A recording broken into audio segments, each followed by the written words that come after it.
So this project was supposed to kick off at the beginning of the pandemic. And when the pandemic hit, they put everything on hold for over a year. So when we picked it back up, the architect and engineer were very unfamiliar with the project. They had to kind of familiarize themselves with it. The drawings were lacking a lot of information that we had to figure out along the way. So that was part of the challenge. I'm Tim Coppess. I've been here 23 years. I was the lead designer on this project. We just did the panels and panel design. So we had to do all the layouts for them to construct the panels. And then we did the reinforcing for the panels and the inserts as well. So these were composite insulated panels. So basically it's a layer of concrete, and then you've got a thin layer of insulation, and then you've got another layer of concrete on top, and it kind of makes a sandwich. So that the advantage of those is that the insulation is hidden from view. My name is Ben Garza. I work out of the Houston office at LJB, and I am a structural engineer. So when we're doing a project like this, the coordination is key. So we work closely with the main structural engineer of record and making sure that we're coordinating the work that we're doing with the work that they're doing. This particular project it was so complex, it lasted a lot longer than normal. We went on hold for a little while when they were making some changes and things, but yeah, it was about a 6-month long project.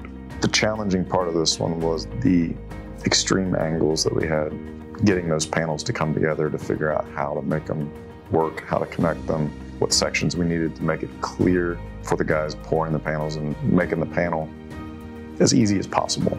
There was a lot of unique situations and different elevations, and we had panels sitting on the ground, some sitting on curbs, some sitting on foundation walls, some sitting on curbs on the second floor. So there was a lot of challenging things.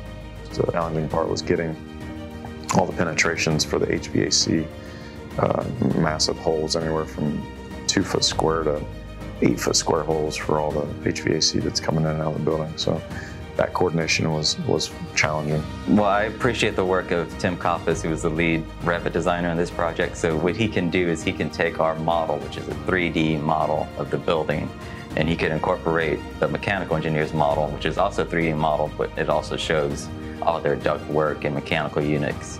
So we can sort of merge the two models and see where we need to provide openings in our panels. It was an interesting project. I've never gotten that deep when it comes to coordination. Overall, it was a fun project, but there were times when we're definitely pulling our hair out to figure things out. It's a neat building. I'd like to go on a cruise and actually see it, but we'll see one day. Seeing my work come to life, that's honestly one of my favorite parts of being a structural engineer. Seeing it is really awesome. And yeah, I love going out to the site and seeing our work come to life. It was a privilege to be able to work on such a high-profile project that thousands, if not tens of thousands of people are going to see.